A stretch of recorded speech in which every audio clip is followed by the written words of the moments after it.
सुंदर ते ध्यान ध्यान उभे विठेवरी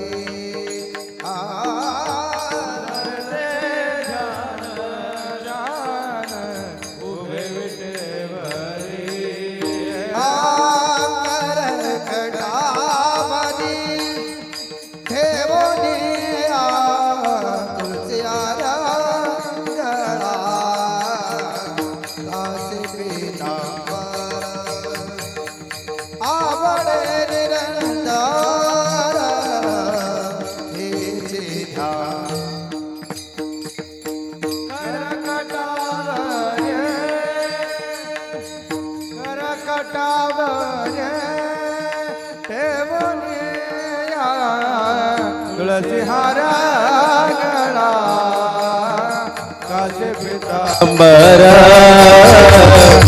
आवडे निराचार आवडे निराचार निधान कुंडाले तळपती श्रावणी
निरंतर हे चिदाना तू कामने माझे हेच सर्व सुख तू कामने माझे हेच सर्व सुख तू कामने माझे हेच सर्व सुख तू कामने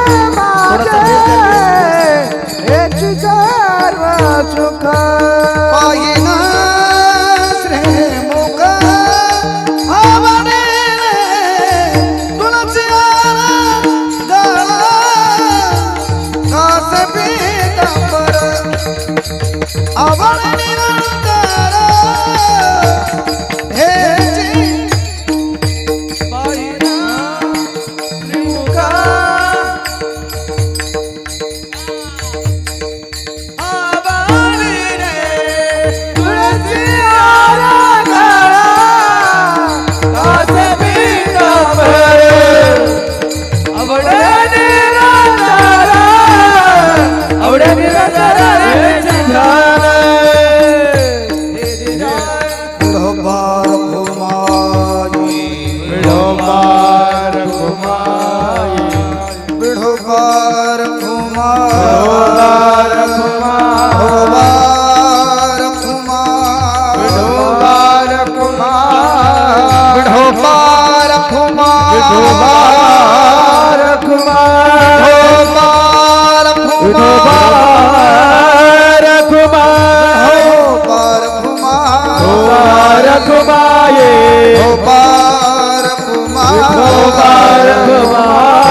कुमार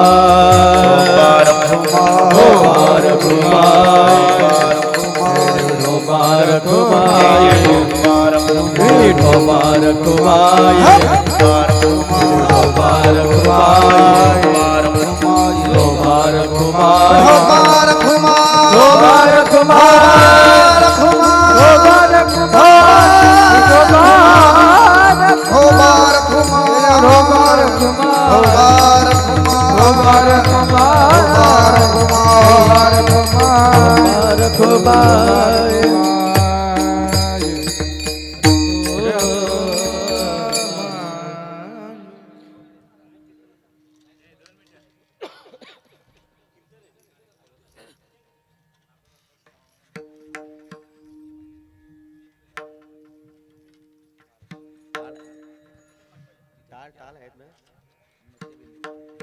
इकडे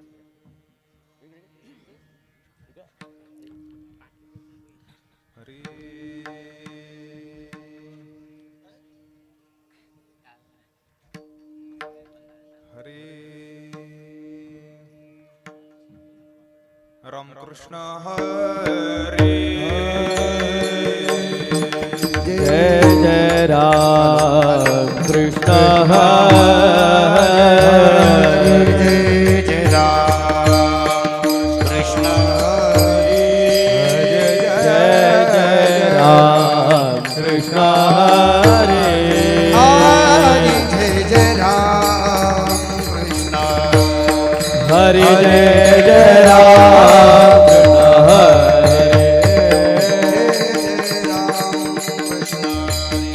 हरे जय जय राम कृष्ण हरे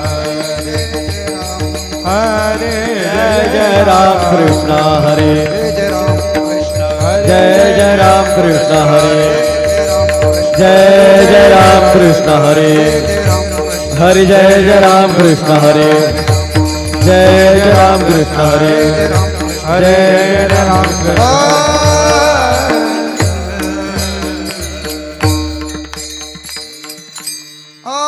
रूप पातालोचनी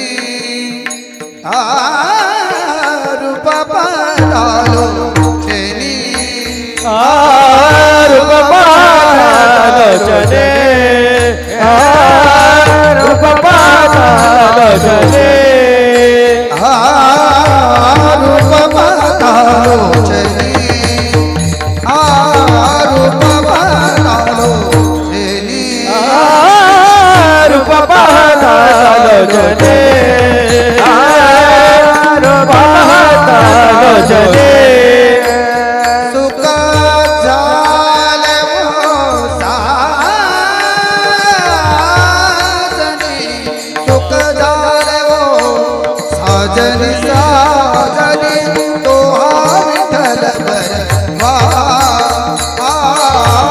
तो विठ्ठल बरवा सुख झाले हो साजने सुख झाले हो साजने तो हा विठ्ठल बरवा तो हा विठ्ठल बरवा तो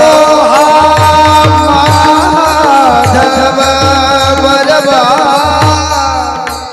तो माधव बरवा बरवा तो हा विठ्ठल बरवा बरवा तो हा विठ्ठल बरवा तो हा माधव बरवा तो हा माधव बरवा तो हा विठ्ठल बरवा बरवा तो हा विठ्ठल बरवा बहुत सुकृताची जो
हरी जय राम कृष्ण हरी जय राम कृष्ण हरी जय जय राम कृष्ण हरी राम कृष्ण हरी जय जय राम कृष्ण हरी जय जय राम कृष्ण हरी जय जय राम कृष्ण हरी जय जय राम जय जय राम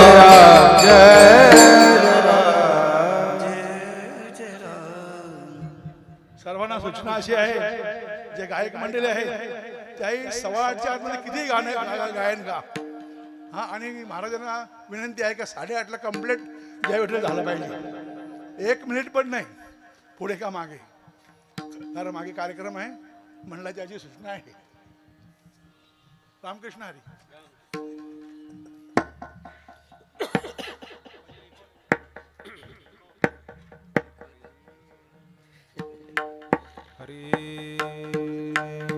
ऐसा ज्याचा अनुभव ऐसा ज्याचा अनुभव ऐसा ज्याचा अनुभव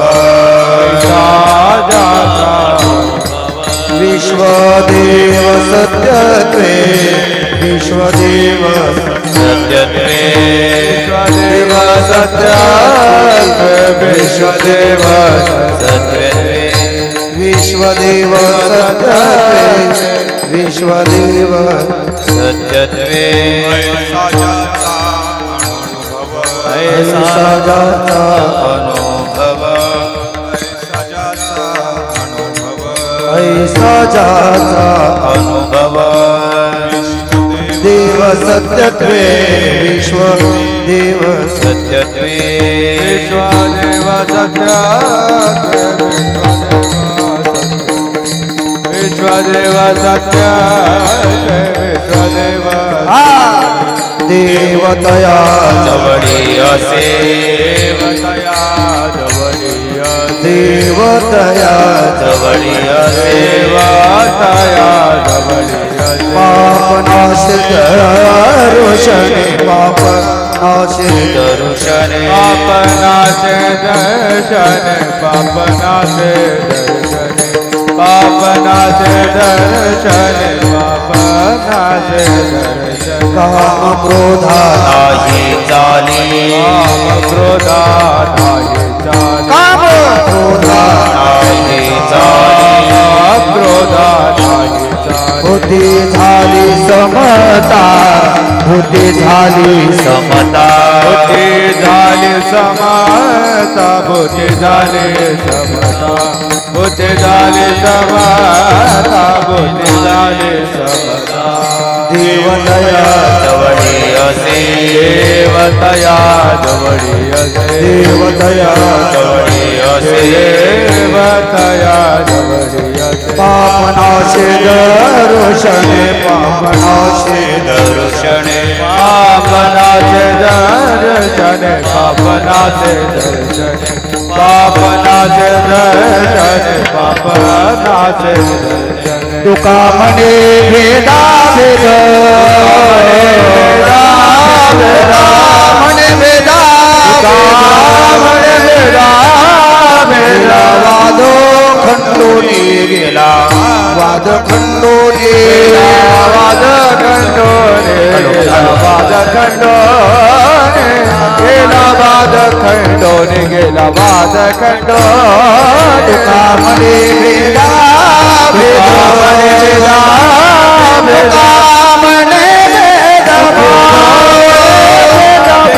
भेदा वाद खंडोनी गेला वाद खंडोनी गेला वाद खंडोनी गेला वाद खंडोनी गेला वाद खंडोनी गेला वाद खंडोनी देवतया जवळी असे देवतया जवळी असे देवतया जवळी असे देवतया जवळी असे पापनाश दर्शने पापनाश दर्शने पापनाश दर्शने पापनाश दर्शने पापनाश दर्शने पापनाश दर्शने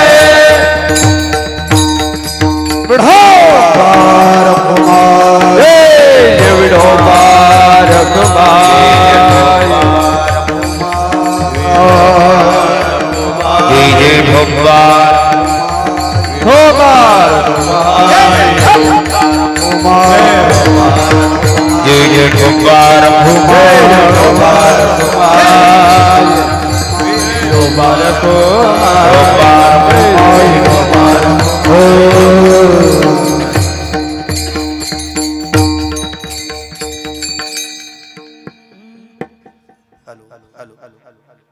थोडस बेस वगैरे द्या ना.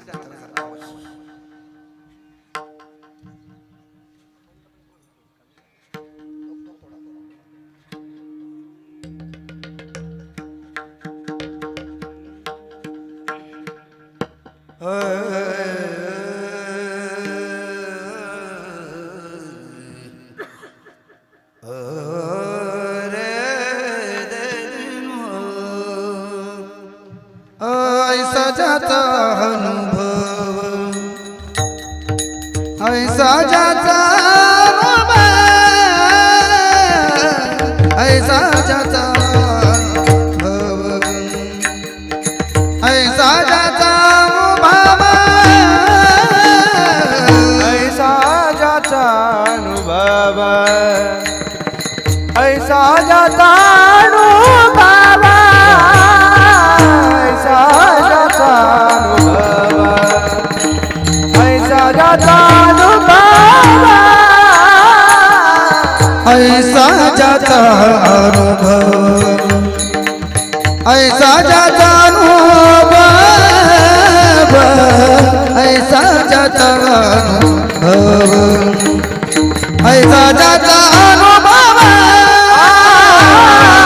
ऐसा जाता अनुभव, ऐसा जाता अनुभव, ऐसा जाता अनुभव, ऐसा जाता अनुभव, विश्वदेव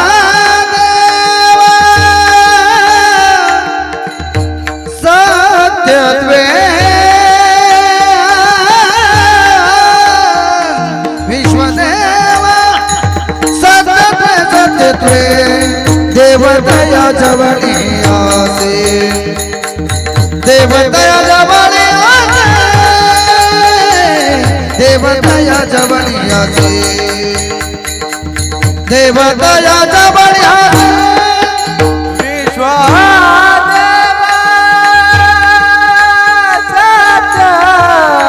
सत्यत्वे, विश्वदेव सत्यत्वे देवदया जवळी आसे, देवदया जवळी आसे, देवदया जवळी आसे, देवदया जवळी आसे, पाप नाशे, पाप नाशे, दर्शने पाप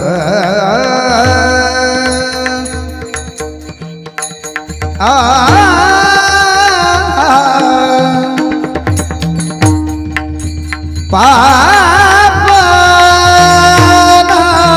नाशे,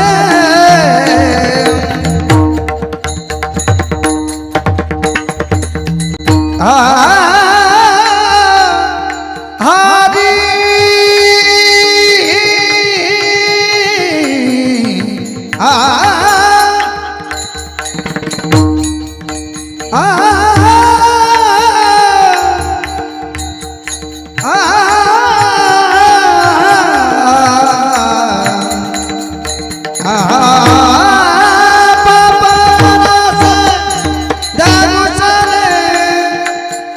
दर्शने पाप नाशुज दर्शने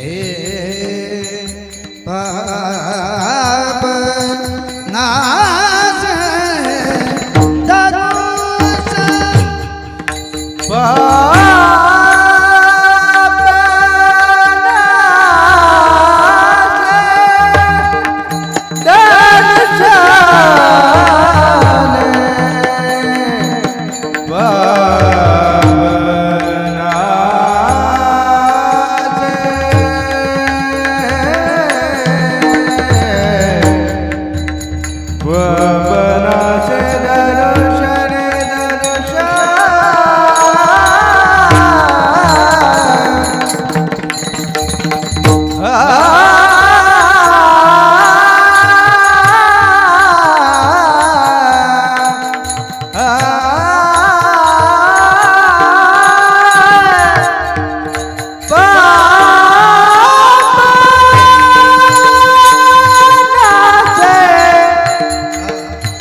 पापनाचे दर्शन पापनाचे दर्शन देवतया जवळ देवतया जवळ असे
विठ्ठल विठ्ठल विठ्ठल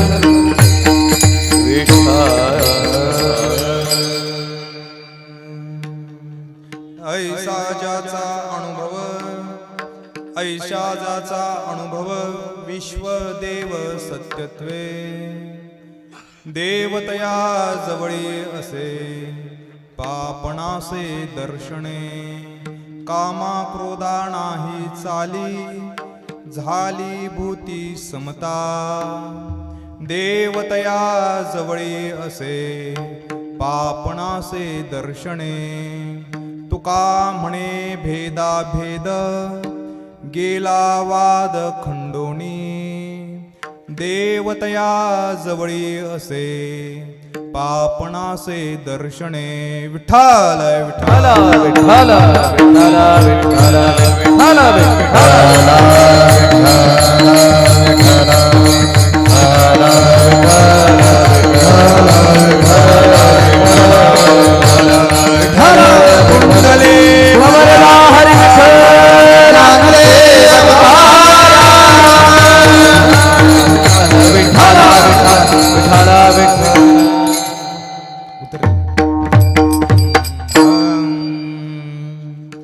महायोग पीठे तटे भीमरथ्या वरं पुंडरीकाय दातुं मुनीन्द्रैः समागत्य तिष्ठन्तमानन्दकन्दं परब्रह्मलिङ्गं भजे पांडुरंग करू प्रथम नमनो पांडुरंग करू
नमो सद्गुरु तुकया ज्ञानदीपा नमो सद्गुरु सच्चिदानंद रूपा नमो सद्गुरु भक्त कल्याण मूर्ती नमो सद्गुरु भास्करा पूर्ण कीर्ती विठ्ठल विठ्ठल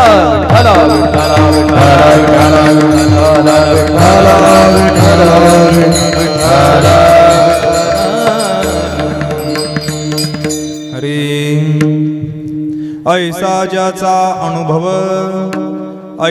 ज्याचा अनुभव विश्वदेव सत्यत्वे देवतया जवळी असे पापणासे दर्शने कामा क्रोधा नाही चाली झाली भूती समता देवतया जवळी असे पापणासे दर्शने तुका म्हणे भेदा भेद गेला वाद खंडोनी देवतया जवळी असे पापणासे दर्शने विठ्ठल विठ्ठल विठ्ठल विठ्ठल विठ्ठल विठ्ठल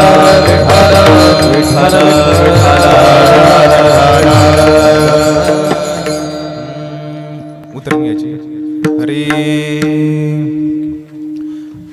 प्रस्तुत प्राप्त प्रसंगी सेवेसाठी घेतलेला अभंग.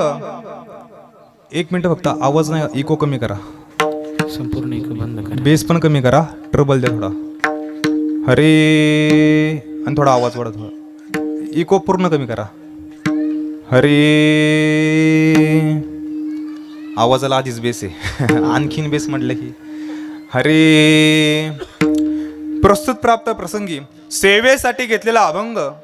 तीर्थक्षेत्र निवासी श्री क्षेत्र देऊगाव ज्यांच्या चालण्याने माती सुद्धा विठ्ठल विठ्ठल भजन म्हणते असे वैराग्य शिरोमणी जन्ला घेण्यासाठी स्वयंभू पांडुरंग परमात्मा वैकुंठावरून तीर्थक्षेत्र देहूमध्ये अवतरले असे असलेले ज्यांच्यासाठी 13 दिवस हृदयापाशी ज्यांनी गाथा धरली असे पांडुरंग परमात्मा जगद्गुरु तुकोबऱ्यांना साक्षात्कार दर्शन दिलं असे असलेले श्री संत जगद्गुरु संत तुकाराम महाराजांचा संतपर प्रकरणातील अभंग असून या अभंगामध्ये संतांच्या आत्मस्थितीविषयी जगद्गुरु तुकोबराय वर्णन करतात. विठ्ठल विठ्ठल विठ्ठल विठ्ठल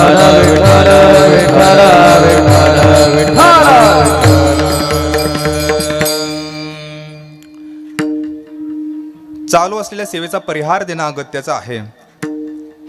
आज आपण सर्वजण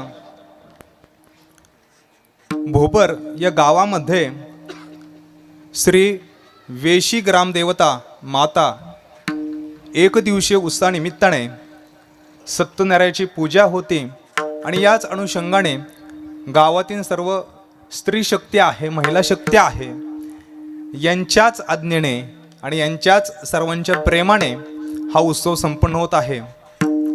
आपल्या गावातले असलेले जे देवी मातेची सेवा करत आहेत असे असलेले राजेंद्रजी असतील, महेशजी असतील, या सर्वांच्या आणि संपूर्ण ग्रामस्थ असतील, आपले गोपीनाथ महाराज असतील, ह्या सगळ्यांच्या आणि आपले मृदंगवादक असतील, टाळकरी असतील, गायक असतील, सर्वांची नावं कमी सांगू शकत नाही, पण जे सगळे परिचित असतील, या सर्वांच्या प्रेमाने ही एक दिवसीय सेवा संपन्न होत असताना आज आपण सर्वजण वारकरी संप्रदायाच्या नियमाप्रमाणे अगदी थाटामध्ये आणि वैभवामध्ये आणि ऐश्वर्य संपन्नमध्ये आज आपण ही कीर्तन सेवा संपन्न करत आहोत. विठ्ठल विठ्ठल विठ्ठल विठ्ठल विठ्ठल विठ्ठल विठ्ठल विठ्ठल विठ्ठल हरी. जगद्गुरु संत तुकाराम महाराजांचा सेवेसाठी घेतलेला अभंग अत्यंत गोड आणि संतांची अनुभूती सांगणारा आहे. देवाविषयीचं वर्णन आहे आणि आपल्या संपूर्ण माता भगिनी आहात. जवळजवळ 28 वर्ष झालं की हा सप्ताह म्हणा किंवा एक दिवसीय उत्सव म्हणा जो काही परंपरेप्रमाणे म्हणजे 28 वर्ष म्हणजे कुठेही खंड न पडता चालू आहे. विशेष म्हणजे ह्याचं योगदान किंवा ही सुरुवात कोणी केली, मगाशी मी विचारलं आपले शुभजी असतील राजेंद्रजी असतील त्यांना विचारलं हे सुरुवात कशी झाली, तर त्यांनी गोड सांगितलं की ज्या आमच्या बहिणी होत्या त्या आता परगावी म्हणजे आपल्या माहेरी त्या गेलेल्या आहेत, सासरी त्या गेलेल्या आहेत, पण त्यांनी हा उत्सव चालू केला. त्यांच्या प्रेमाने आणि त्यांच्याच संकल्पनेतनं याची सुरुवात झाली. पण विशेष कौतुक त्या सुनांचं केलं पाहिजे की ज्या भोपरगावच्या आहेत की त्यांनी हा उत्सव टिकून धरला. विठ्ठल विठ्ठल विठ्ठल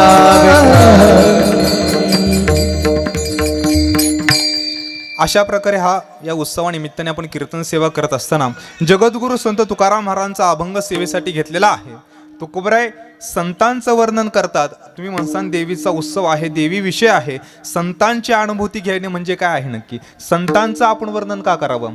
जर आपण पाहायला गेलो तर आपल्या शास्त्रामध्ये आपण 5 पद्धतीने भगवंताची उपासना करतो. शास्त्राने सांगितलेलं आहे 5 पद्धतीने उपासना करावी. जगद्गुरु शंकराचार्यांनी सांगितलेलं आहे. आपण पहिली वैष्णव असतो, वैष्णव म्हणजे वैष्णव म्हणून आपण भगवंतापर्यंत जाऊ शकतो. दुसरा आहे शैव म्हणून आपण भगवंतापर्यंत जाऊ शकतो. तिसरं आहे आपण सूर्याची उपासना करून ती करून आपण भगवंतापर्यंत जाऊ शकतो. गाणपत्य गणपतीची उपासना करून आपण भगवंतापर्यंत जाऊ शकतो. आणि जी 5वी आहे ती म्हणजे शक्तीची उपासना म्हणजे शाक्त, आपण शक्तीची उपासना करून भगवंतापर्यंत जाऊ शकतो. आपण जरी 5ही मार्गाने गेलो तरी जायचंय कुठं, ठिकाणी एकच आहे, तो म्हणजे देवापर्यंत जायचं आहे.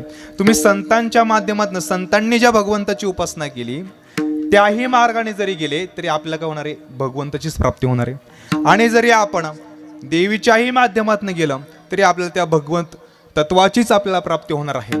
मार्ग कोणताही असो आपल्याला जाणं ध्येय आपलं महत्वाचं आहे. मनुष्य चालला कुठं आहे, जायचंय मुंबईला आणि चाललंय कुठं विरुद्ध दिशेला, असं जर झालं तर त्या ठिकाणावर पोचन का नाही. सेवेसाठी घेतलेला अभंग हा संतपर प्रकरणातली असला तर यामध्ये संत कशा माध्यमातून भगवंताजवळ गेले याचं आपण चिंतन करणार आहोत. विठ्ठल विठ्ठल विठ्ठल विठ्ठल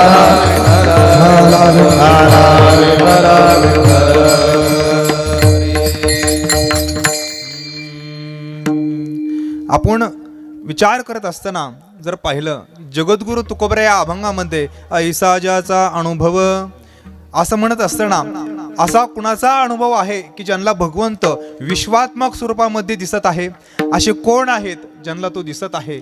मग याचं उत्तर देत असताना जगद्गुरु तुकोबरायांनी दुसऱ्या चरणात त्याचं उत्तर दिलेलं आहे. किंवा दुसऱ्या चरण हा आपल्या वारकरी संप्रदायाच्या नियमाप्रमाणे हे अभंगाचं काय असतं, सिद्धांत असतो. हे ध्रुवपद म्हणजे फक्त चालीपुरतं म्हणायचं ध्रुवपद नव्हे, त्याच्यात काय सिद्धांत आहे, त्याच्यामध्ये मूळ तत्व आहे. त्याचा ज्यावेळेस आपण विचार करतो त्यावेळेस तुकोबराय त्यामध्ये म्हणतात देव तयाजवळी असे. देव कुणाजवळ आहे, तयाजवळी. जो कोण येतो पापनासी दर्शने, जो भगवंताचं दर्शन घेतो आणि जो पापापासून मुक्त होतो त्याच्याजवळ देवे, आणि ज्याच्या जवळ देवे त्यालाच विश्व कसं दिसतं, विश्वात्मक दिसतं. विठ्ठल विठ्ठल विठ्ठल विठ्ठल विठ्ठल विठ्ठल विठ्ठल विठ्ठल. आपण पाहिलं तर पाप नाहीसं केलं की आपल्याला कोण भेटतो, भगवंत भेटतो.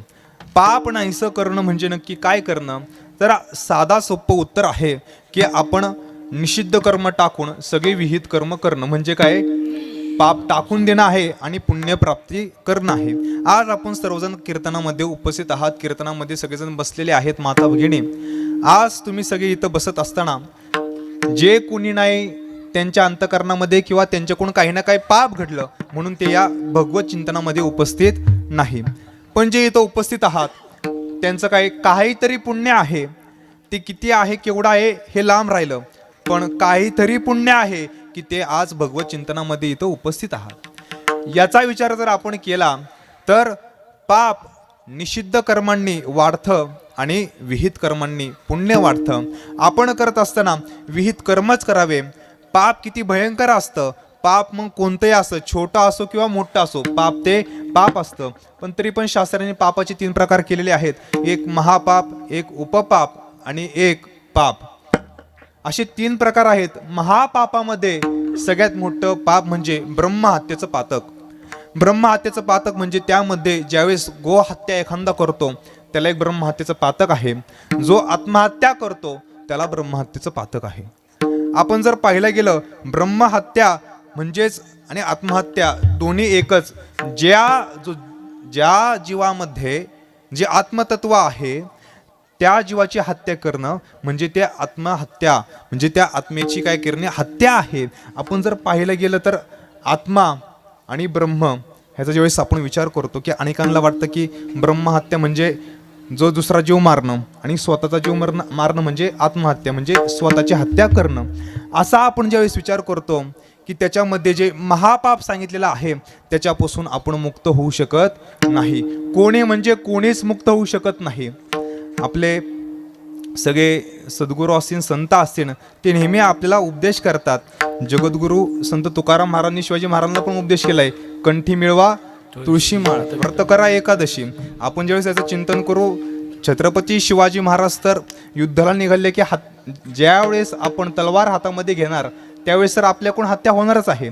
मग त्या ठिकाणी आपण विचार करतो की ती हत्या नाही का, ती पण हत्याच आहे ना. पण त्या ठिकाणी आपण जर विचार केला तर ते अहंकाराची हत्या आहे.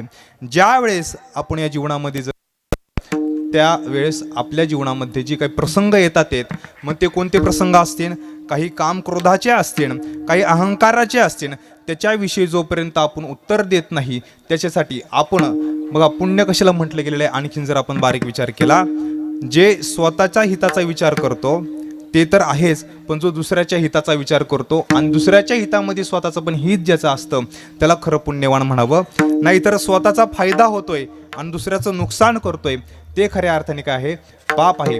पण स्वतःचं संरक्षण आणि प्रजेचं संरक्षण करण्यासाठी जी काही हत्या केली जाते, जे काही युद्ध लढलं जातं ते पाप नाही. पण पाप कोणतं आहे, जे विनाकारण एखाद्याची हत्या करणं, गो हत्या करणं, पुन्हा एखाद्याने आत्महत्या करणं, ह्याच्यासारखं महापाप कोणतं नाही.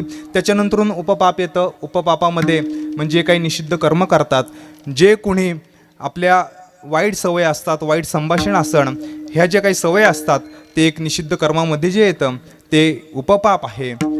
पुन्हा जे पाप आहे ते मांसाहार करणं, ते एक काय येतं, पाप म्हणून पाहिलं जातं.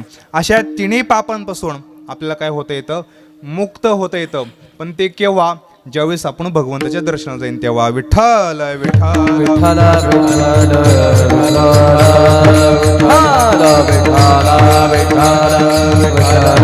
विठ्ठल विठ्ठल. भगवंताचाच दर्शनाला आपण काय जायचं, भगवंत म्हणजे नक्की काय आहे, परमात्म्यापाशी जाणं, परमात्म्याचं दर्शन घेणं. आपण जर पाहिलं तर तुम्हाला एक उदाहरण सांगतो. एक राजा होता आणि एक राजा एक दिवस परदेशामध्ये जातो. परदेशामध्ये गेल्यानंतर त्याची जी पत्नी होत्या, अनेक पत्न्या होत्या. अनेक पत्न्या असल्यामुळं त्यांच्या अनेक मागण्या होत्या. एक दिवस तो काय म्हणतो की मी परदेशामध्ये आलेलो आहो, तुम्हाला जे काही इच्छा असेल ती वस्तू मी तुम्हाला घेऊन येतो, तुम्ही मला पत्राद्वारे पाठवा. त्यावेळेस सगळ्या राण्या पत्र लिहायला बसतात. 1 पत्र 2 3 4 4 5 5 पानं भरस्तवर ते काही ना काही वस्तू आणण्यासाठी एवढे 5 5 पत्र लिहितात आणि तेवढी वस्तू आम्हाला घेऊन या असं ते सांगत असतात. थोडा आवाज वाढावर असं ते सांगत असतात. पण ज्या वेळेस आपण पाहतो की एक राणी त्यामध्ये असते, पण ती काय करते, एक हा शब्द लिहिते. काय लिहिते, एक हा शब्द लिहिते आणि ते पत्र पाठवते. बाकीच्याही राण्यांचं पत्र जातं, त्याही राणीचं जातं. राजा तिकडं सगळे पत्र वाचतो. पत्र वाचल्यानंतर सगळ्या राण्यांना जे जे काही पाहिजे त्या सगळ्या वस्तू खरेदी करतो. घेतल्यानंतर जी काही ती एक राणी आहे तिने फक्त एक असा शब्द लिहून ते पत्र पाठवलेलं असतं. ते पत्र तो वाचतो. त्याला संभ्रम निर्माण होतो की नक्की एक म्हणजे नक्की आपण आणायचं काय. प्रश्न पडला, एक म्हणजे आणायचं काय. तो बाकीच्या राण्यांचं सगळं साहित्य घेतो, पुन्हा राज्यामध्ये येतो. राज्यामध्ये आल्यानंतर, राज्यामध्ये गेल्यानंतर तो सगळं वस्तू असतील प्रत्येक राणीला वाटून टाकतो. वाटल्यानंतर ती जी काही एक राणी असती की ज्याने फक्त एक हा शब्द लिहिलेला असतो तो त्या राणीजवळ जातो. त्या राणीजवळ गेल्यानंतर तो तिला विचारतो, तुला आणखीन काही वस्तू पाहिजे नव्हते का? तू काय लिहिलं? फक्त एकच हा शब्द लिहिला. आणखीन तुला काय अपेक्षा होती का? वेगळं काय आणायचं होतं का की तू विसरली? असं तू तिला चौकशी करतो. ती म्हणते मला अन्य कोणतीच वस्तू आणायची नव्हती, मला फक्त तुम्हीच पाहिजे होते, तुम्ही ते एकच मला आवश्यक होते. ज्यावेळेस आपण भगवंताकडे जाऊ त्यावेळेस भगवंतापाशी गेल्यानंतर आपल्याला जरी अनेक वस्तू आठवल्या, माईक कितीही पदार्थ आठवले आपल्याला, तरी त्याचा उपयोग नाही. आपण ज्यावेळेस तो एकच शरणागती भगवंताची आपण ज्यावेळेस पत्करू, शरण एक भावाने आपण ज्यावेळेस भगवंताचं दर्शन घेऊ, त्यावेळेस आपलं पाप नाहीसं झाल्याशिवाय राहणार नाही. विठ्ठल विठ्ठल विठ्ठल विठ्ठल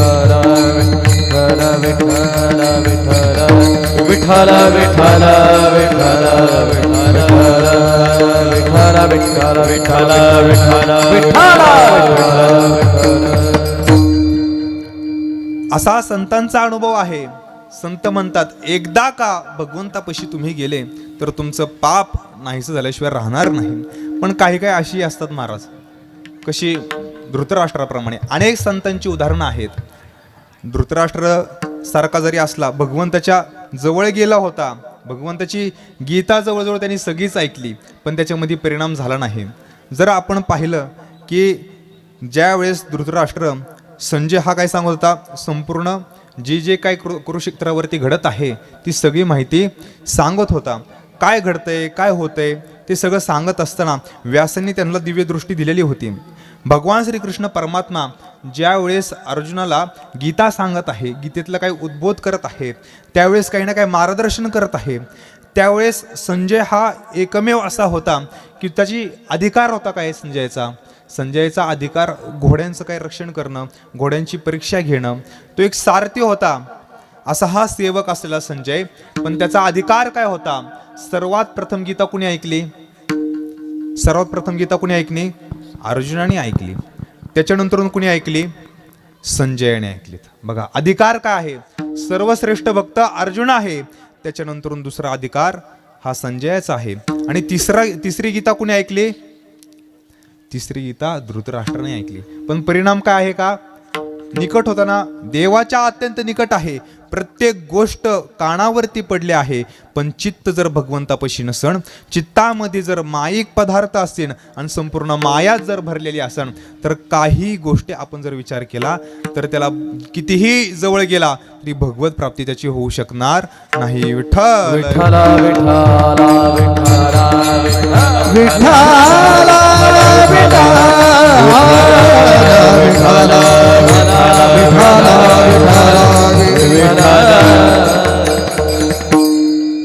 असा संतांचा अनुभव आहे.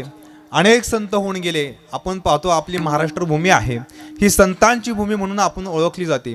आपण आपल्या महाराष्ट्रामध्ये जर पाहिलं तर अनेक संत, म्हणजे संत निवृत्तीनाथ महाराजांपासून ज्ञानेश्वर महाराज असतील, सोपान काका असन, मुक्ताबाई माता असन, गोरोबा काका असन, जनाबाई माता असन, चोखोबराय असतील, रंका महाराज असतील, बंका महाराज असतील, एकनाथ महाराज असतील, जगद्गुरु तुकोबराय असतील, सगळे संत होऊन गेले. या सगळ्या संतांसोबत भगवंत कसा होता? अगदी जवळ होता, निकट होता. जनाबाई मातेसोबत शेण थापण्यासाठी काय यायचा? भगवंत यायचा. आपण जर पाहिलं या संतांची जर चरित्रामध्ये एकण एक वेळेस, आणि म्हणजे एकनाथ महाराजांसोबत एकनाथ महाराजांची कावड भगवंतांनी व्हावी. जगद्गुरु तुकोबरायांसोबत खोपोलीमध्ये भगवंतांनी मिरच्या विकाव्यात, मिरच्या भगवंतांनी विकाव्यात.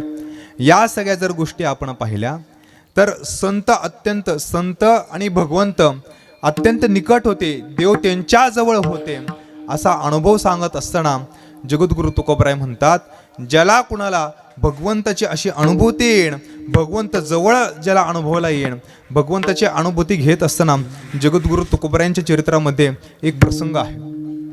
तुकोबरायांच्या जीवनामध्ये जर आपण पाहिलं की तुकाराम महाराजांचे वडील बोल्लोबा महाराज, आई कणकाई माता, तुकाराम महाराजांचे मोठे बंधू सावजी महाराज, लहान बंधू कानोबा महाराज, तुकाराम महाराजांचे मोठे पुत्र महादेव महाराज, विठ्ठल महाराज, लहान पुत्र नारायण महाराज, असं भरगच्च कुटुंब होतं.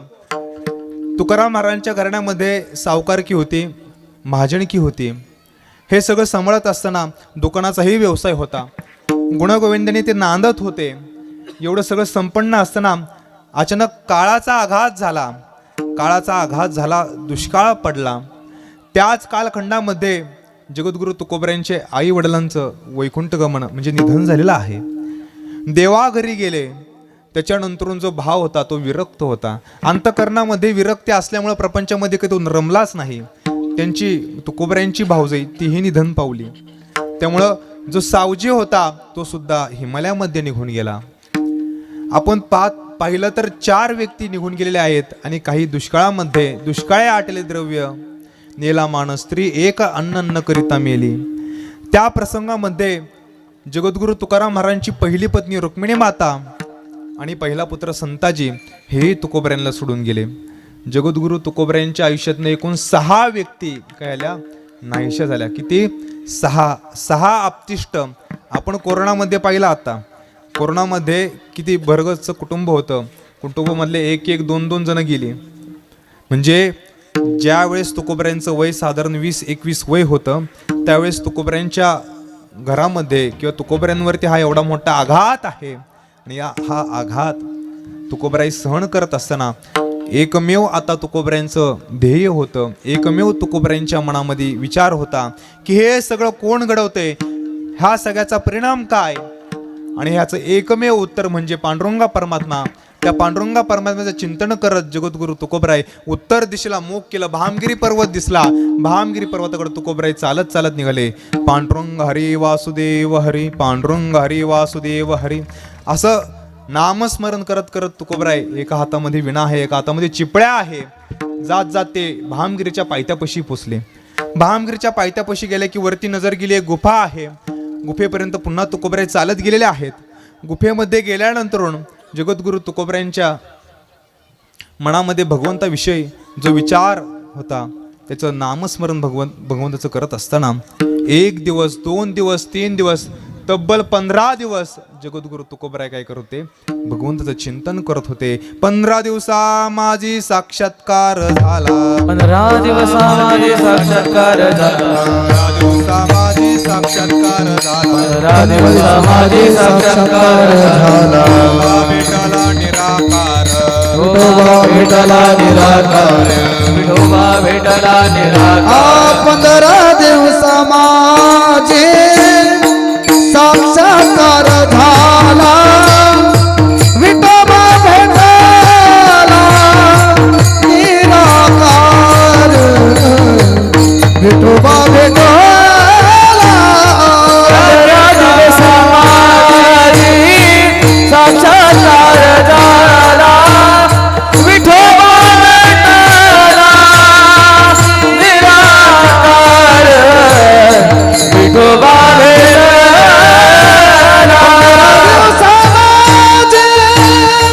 साक्षात्कार झाला. विठोबा भेटला निराकार. 15 दिवसा साक्षात्कार झाला. विठोबा भेटला निराकार. 15 दिवसा माझे साक्षात्कार झाला. विठोबा भेटला निराकार, विठोबा भेटला निराकार. 15 दिवसा माझी साक्षात्कार झाला. विठोबा भेटला निराकार, विठोबा भेटला निराकार.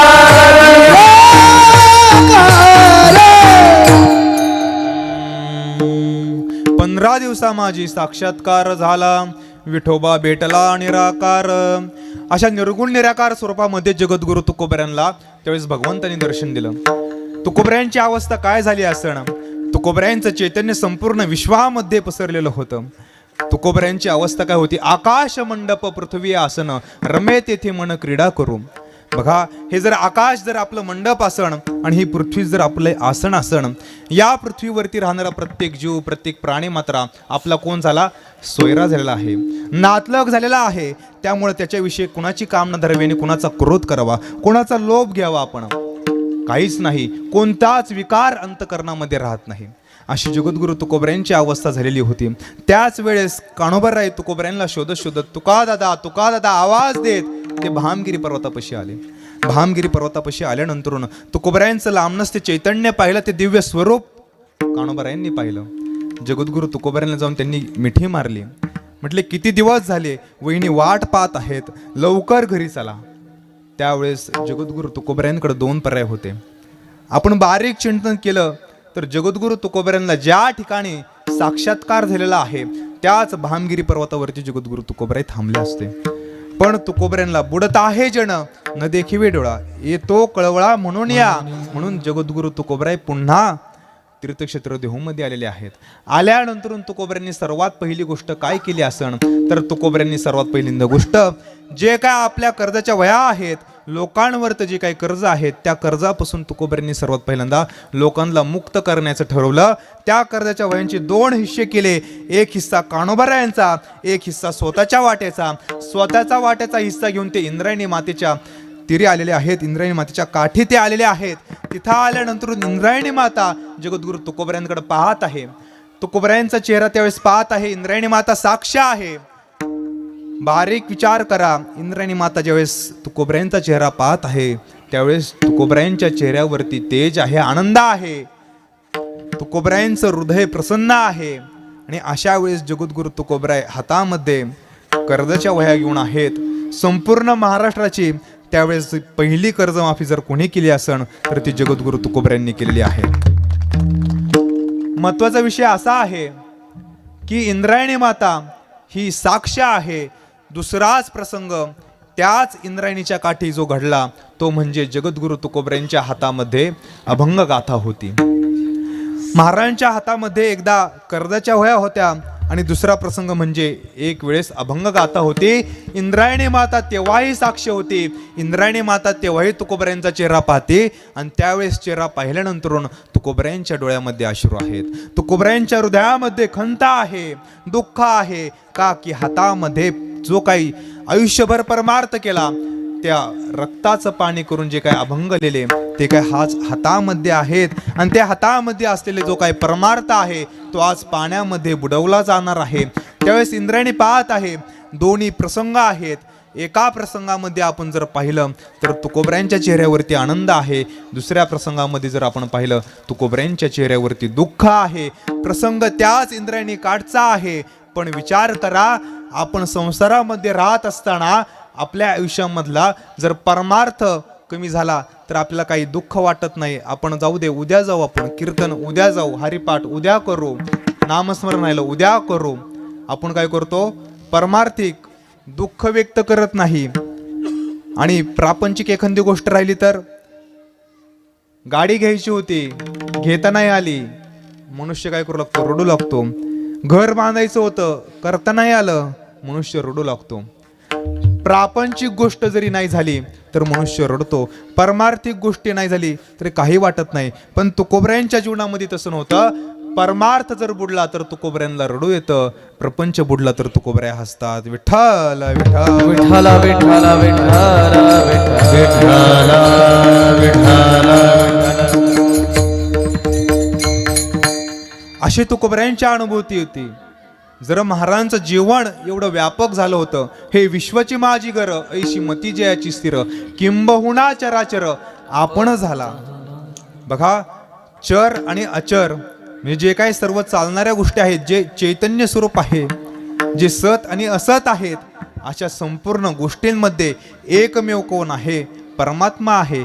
नवे नवे तो परमात्मा जणू काही मीच झालेलो आहे अशी ज्यावेळेस अनुभूती त्यावेळेस तुकोबऱ्या अभंगाच्या पहिल्या चरणामध्ये म्हणतात, ऐसा जाचा अनुभवा, ऐसा जाचा अनुभवा, ऐसा जाचा अनुभवा, ऐसा जाचा अनुभवा, ऐसा जाचा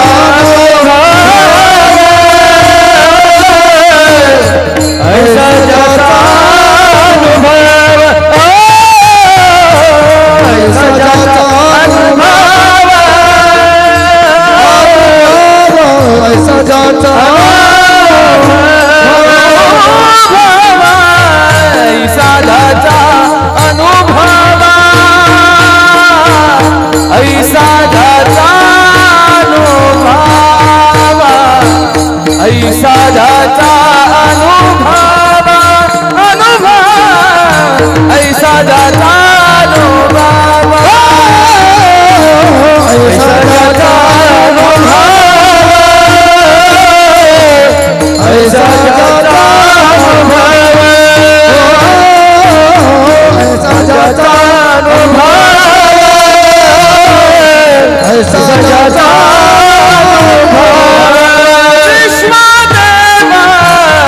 सत्यत्वे विश्वदेव सत्यत्वे सत्यत्वे विश्वदेव सत्यत्वे देवतया जवानी असे देवतया जवानी असे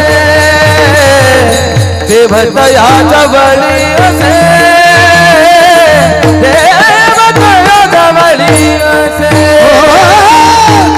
देवतया जवळी असे देवतया जवळी असे देवतया जवळी असे देवतया जवळी असे ऐसा ज्याचा अनुभव ऐसा ज्याचा अनुभव ऐसा ज्याचा अनुभव ऐसा ज्याचा अनुभव ऐसा ज्याचा अनुभव ऐसा ज्याचा अनुभव ऐसा ज्याचा विश्वदेव सत्यत्वे विश्वदेव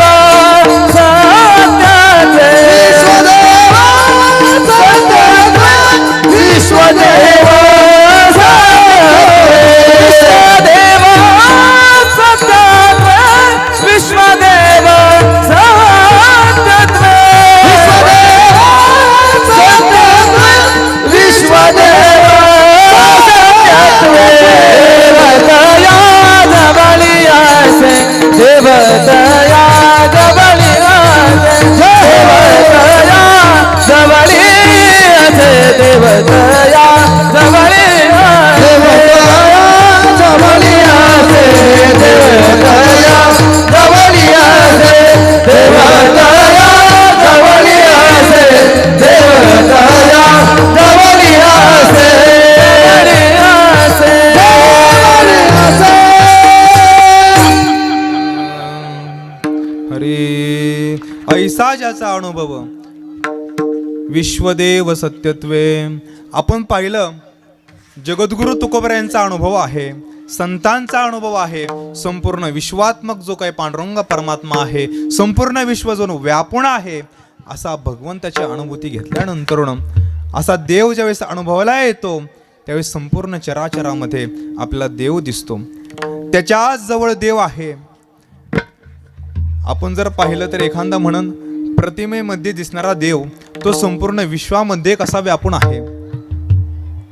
कारण की जी काही प्रतिमा आहे ती या संपूर्ण विश्वामध्ये जे काही आत्मतत्व आहे, जे काही परब्रह्म स्वरूप आहे, ते स्वरूप आपण जर पाहिलं तर समुद्र आहे. आता तुम्हाला समुद्र जवळच आहे, तुम्ही दररोज तो काही समुद्र पाहत असाल. समुद्रावरची काही एखादी लाट असन, ती जी काही लाट आहे ती लाट संपूर्ण समुद्रापासून वेगळी आहे का? वेगळी आहे का? नाही. समुद्राचाच काय ती एक ज्या वेळेस वाऱ्याचा प्रभाव म्हणा किंवा ज्यावेळेस पौर्णिमा अमावस्या येते, चंद्राचा जो काही प्रभाव होतो त्याच्यापासून जी काही लाट निर्माण होते, त्यापासून ती जी काही लाट वरती येते तो पाणीच असतं, समुद्राचंच पाणी आहे. पण ते लाट रूपाने, शब्द रूपाने त्याला उपाधी पडते. उपाधी कोणती पडते? लाट म्हणून. ही शब्द रूपाने ते काय येतं वरती येतं, त्याला आपण लाट म्हणतो. त्याच्यामध्ये पुन्हा प्रकार येतात, एक लहान लाट, एक मोठी लाट, पुन्हा त्याच्यापेक्षा मोठी लाट. त्याला वेगवेगळे नावं लोक ठेवतात. पुन्हा ते जे काय पाणी आहे त्याला पाणी कोण खारं म्हणतं, कोणी समुद्राचं पाणी म्हणतं, त्याला वेगवेगळी पुन्हा नावं येतात. शब्दरूपाने अनेक जण त्याला वेगवेगळी उपाधी देतं. पण पाहिला गेलं तर लाटेतलं पाणी असू दे किंवा लहान लाटेतलं असू दे किंवा खारं पाणी असू दे किंवा समुद्रातलं पाणी असू दे, त्याच्यामध्ये येतं किंचित सुद्धा काही नाही, भेद नाही. आपण जर पाहिलं तर या विश्वामध्ये भगवंताची मूर्तीमध्ये असू दे किंवा संपूर्ण विश्वामध्ये असू दे, विश्वामधलं चैतन्य आणि त्या मूर्तीमधलं चैतन्य याच्यामध्ये येतं किंचित सुद्धा भेद नाही. आज आपण इथं सर्वजण बसलेलो आहोत. आज सगळे गायक आहेत, महाराज आहेत, सगळे बसलेले आहेत, सगळे श्रोते मंडळी आहेत. जरी तुम्ही गाऊ नाही शकले, जरी तुम्ही कीर्तन करू नाही शकले, आणि जरी इकडे आपले गायक असले, वादक असले, आणि जरी मी इथं कीर्तन करत असलो, जरी आपण सगळेजण इथं बसलेलो आहोत, पण आपल्यामधलं आत्मतत्व हे कसं आहे, एकच आहे. उपाधी कोणती आहे? उपाधी नावाची आहे, उपाधी अधिकाराची आहे, पण भेद हा कुठंच नाही. स्वरूपाने पाहिलं तर हे संपूर्ण विश्व एकच आहे. असं जर आपण पाहत असलो तर एक आणखीन त्याचा बारकावा तुम्हाला कळण्यासाठी आणखीन एक उदाहरण तुम्हाला सांगतो.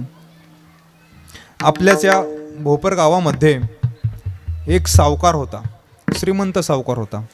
अत्यंत जमीन मोठी. आता मला मगाशी सांगितलं की ही सगळी काही संपत्ती आहे ना, आता खूप म्हणजे गुंठे खूप आहे, महाग आहेत, आणि पुन्हा इथं IT पार्क काही ना काही येणार आहेत, आणखीन पैसे भेटणार आहेत.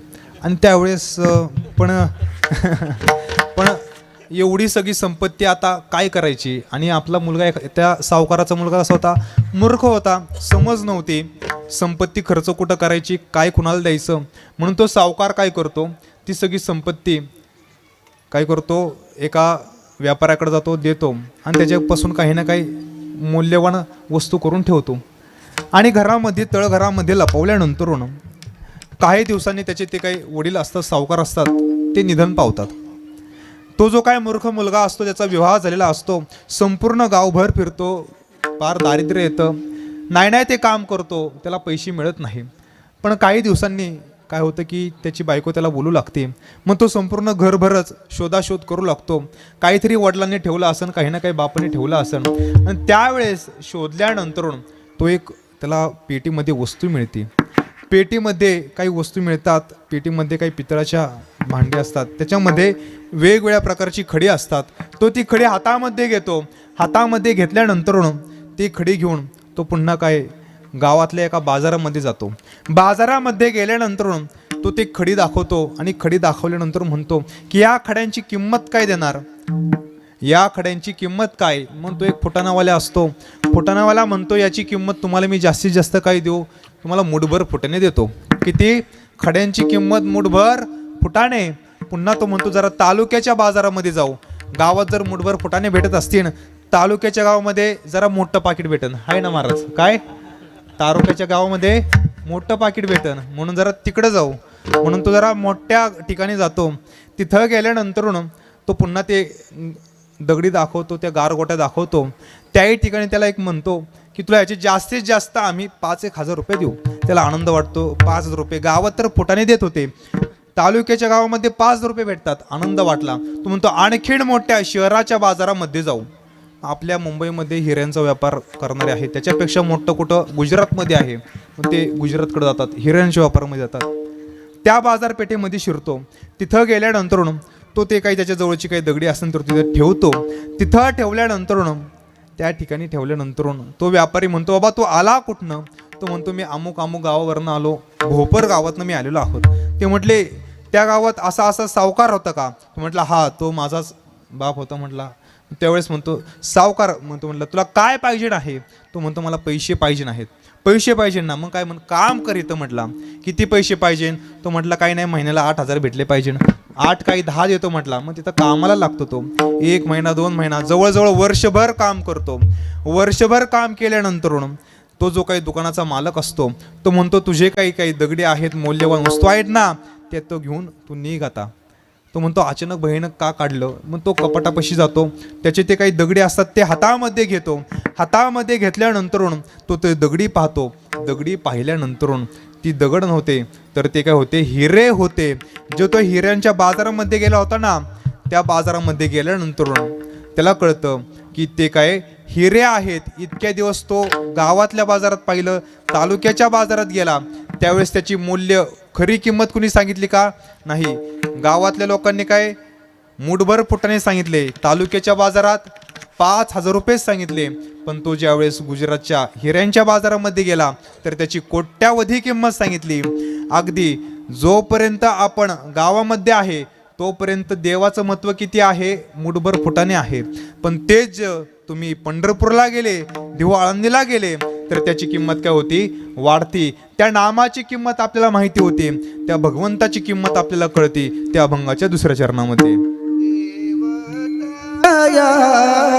जवळी आसे देवतया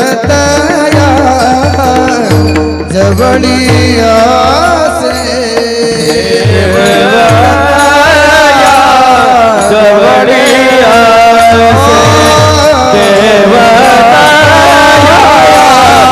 देवतया जवळी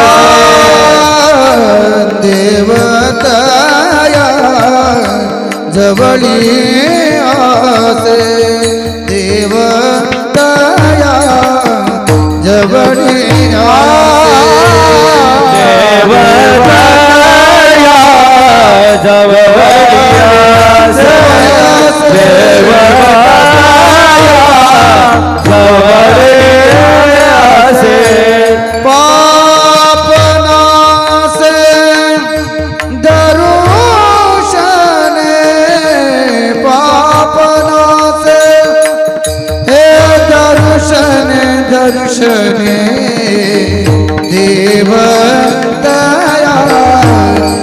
जवळी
आसे देवतया जवळी आसे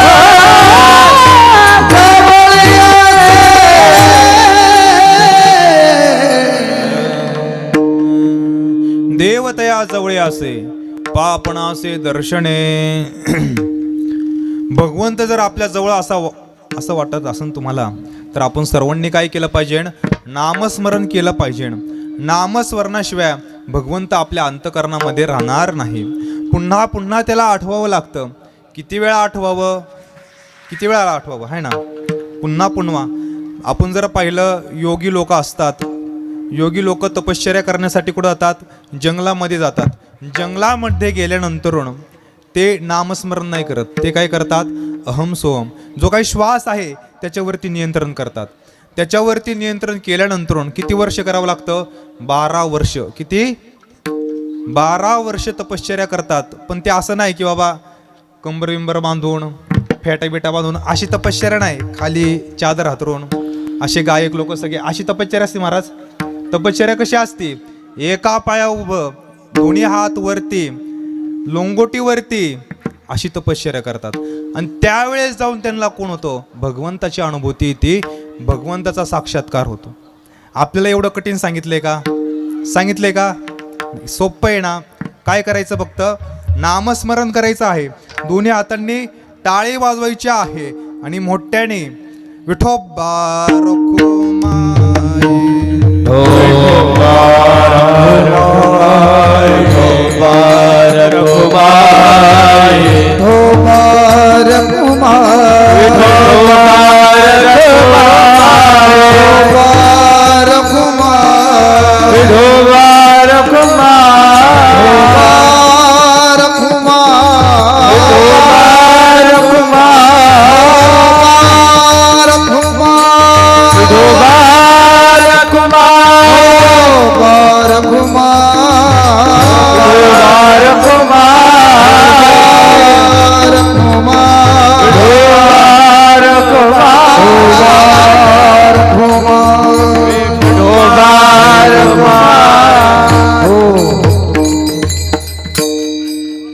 ऐसा जाचा अनुभव, ऐसा जाचा अनुभव, ऐसा जाचा अनुभव, ऐसा जाचा अनुभव, ऐसा जाचा अनुभव, ऐसा जाचा अनुभव, ऐसा जाचा अनुभव, ऐसा जाचा अनुभव. विश्वदेव सत्तत्व, विश्वदेव सत्तत्व, देवतया जवळे आसे, देवतया जवळे आसे, विश्वदेव सत्यत्वे, विश्वदेव सत्यत्वे, ऐसा जाता देवतया जवळी असे, देवतया जवळी असे.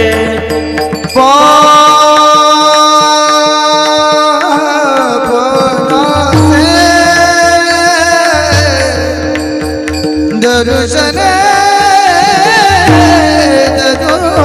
दर्शने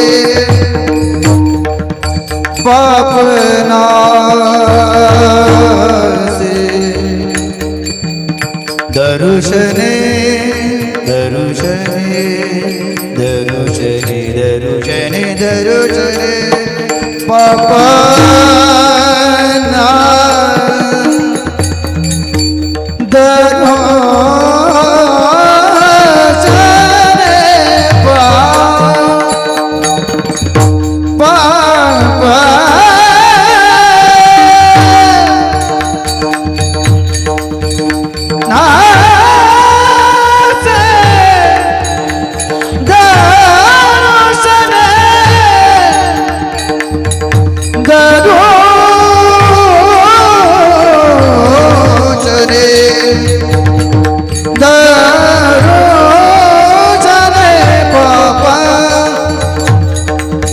पापनासे दर्शने,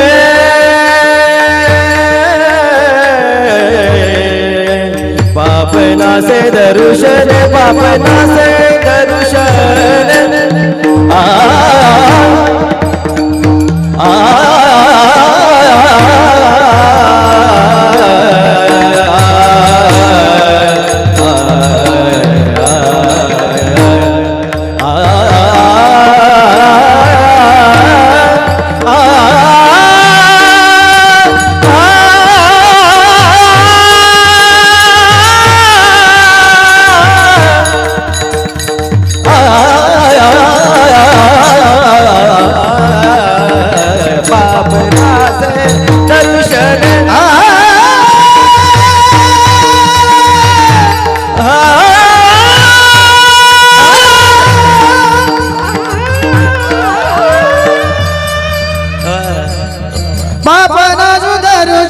पापनाचे दरुजन पापनाचे दरुजने पापनाचे दरुजने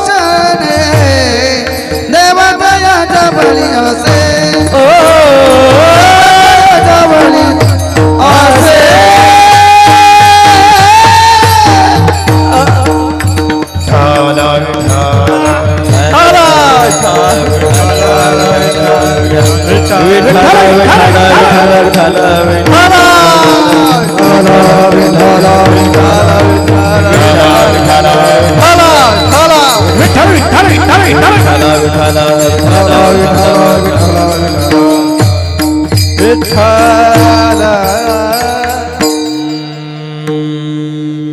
ऐसा ज्याचा अनुभव विश्वदेव सत्यत्वे.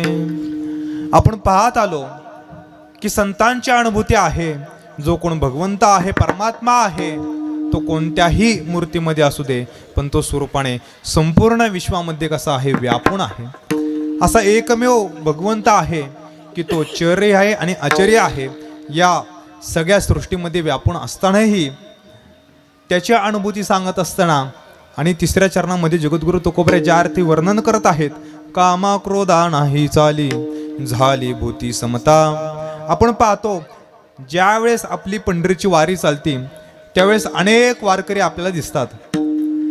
अनेक वारकरी वेगवेगळ्या जातीतले असले, वेगवेगळ्या मार्गाने जरी आले असले, लहान मोठे जरी असले, त्यांचं अधिकारामध्ये जरी ते कमी जास्त असले, काही ज्ञानी असले, काही मूढ असले, काही अज्ञानी असले, कसे जरी असले तरी त्यांचा पोशाख कसा असतो, एक असते. म्हणजे ही काय आली, बाह्य स्वरूपाने काय आली, समता झाली. कशी झाली, बाह्य स्वरूपाने समता झाली. महाराज आपल्या वारकरी संप्रदायाचं वैभव म्हणजे काय, आपले सावळेराम बाबा आणि वामन बाबा आहेत, वासुदेव महाराज आहेत, आपल्या वारकरी संप्रदायाचं वैभव आहेत. कारण की अशी संत महात्मे ज्ञानोबा तुकोबऱ्यांनंतर निर्माण झाले की ज्यांनी शेवटी स्वतःचं नाव सुद्धा शिल्लक ठेवलं नाही. त्यांनी इतकं वाहून ज्ञानोबा तुकोबऱ्यांसाठी कार्य केलेलं आहे. आणि असे हे जे काही संत महात्म्यांसाठी ज्यांनी दिवस रात्र मेहनत घेतली, एवढा हा समाज त्यांनी एकत्र केला.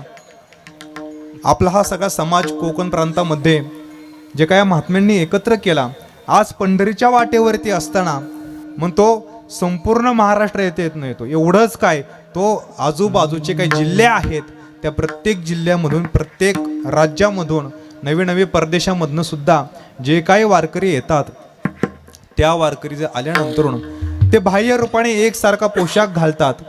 एकच पोशाख असल्यानंतर सर्वात पहिल्यांदा जी काही समता झालेली आहे ती बाह्य पोशाखांची झालेली आहे. त्याच्यानंतर सर्वांच्या अंतकरणामध्ये कोणता भाव असतो. आता बघा, मी काम क्रोधाची काही उदाहरणं देत नाही तुम्हाला, आहे ना. काम क्रोधाची कितीही उदाहरणं दिली तरी काही कमी का महाराज, कमी आहेत का. पाहिजे तिकडं इकडं काम क्रोध चालूच आहे. दररोज आपण टी व्हीवर बातम्यांना पाहतो, काय दिसतं आपल्याला, कुणाचा क्रोध केला आणि हत्या केली, कामना झाली, काही ना काही घडलं, चोरी केली, हे केलं. काम क्रोधाचे अनेक उदाहरणं आहेत. पण समतेचं उदाहरण तुम्हाला सांगतोय, सगळ्यांनी लक्ष देऊन ऐका. ज्यावेळेस आपण याच्या समत्व पाहत असताना आपण पहिलं कोणतं समत्व पाहिलं महाराज, कोणतं पाहिलं, बाह्य स्वरूपाचं पाहिलं. कोणतं पाहिलं, बाह्य स्वरूपाने आपण सर्वजण काय, वारकरी टोपी घालतो, फेटा बांधतो, धोतर घालतो, कुर्ता घालतो. पांढरा रंग हा आपला वैराग्याचं प्रतीक आहे. कशाचं प्रतीक आहे, पांढरा रंग हा आपल्या वैराग्याचं प्रतीक आहे. वैराग्याचं प्रतीक असल्यानंतर आपण जो काही बुक्का लावतो तो काळा बुक्का आहे, तो भक्तीचं प्रतीक आहे. जो भगवा गंध लावतो तो त्यागाचं प्रतीक आहे. आणि जे गोपीचंदन लावतो ते गोपीचंदन कोणतं, ते गोपीचंदन ज्या गोपिका आपल्या यमुना काठी भगवान श्रीकृष्ण परमात्म्याबरोबर खेळल्या, ज्या त्यांच्यासोबत होत्या, त्यांच्या पायाची धूळ म्हणजे जी काही ती माती आहे ते काय झालं, गोपीचंदन. चंदन म्हणजे लाल चंदन आणि ते खूप सुगंध असतं, ते कोट्यावधीचं असतं, ते चंदन नाही. गोपींच्या पायाची धूळ म्हणजे कोण, ती गोपीचंदन. ते कपाळावरती वैष्णव लावतात. आणि हे सगळं करून ते एका अर्थी बाह्य रूपाने काय झाले, समान झालेले आहेत. हे समत्व साधल्यानंतर ते आंतरिक समत्व कसं साधतात बरं, ज्यावेळेस पांडुरंग परमात्म्याकडे सर्व भक्तांना जायचं आहे त्यावेळेस त्यांच्या मुखामध्ये जो काही गजर असतो, जे काही ध्येय असतं, यावेळेस जो काही ध्येय आहे ते ध्येय काय आहे, पंढरपूरला जाणं आणि पांडुरंग परमात्म्याचं दर्शन घेणं. हे काय झालं, मुख्य ध्येय झालं. म्हणजे हे ध्येय झाल्यानंतर ध्याता कोण आहे, ध्याता आहे तो वारकरी आहे. जो काय करतोय त्या पांडुरंग परमात्म्याचं काय करतोय, ध्यान करतोय. ध्यान कुणाचं केले, पंढरीनाथाचं केलेलं आहे. ध्येय आहे पांडुरंग, ध्याता आहे स्वतः वैष्णव वारकरी आणि साधन काय आहे, साधन आहे विठ्ठलाचं नाम.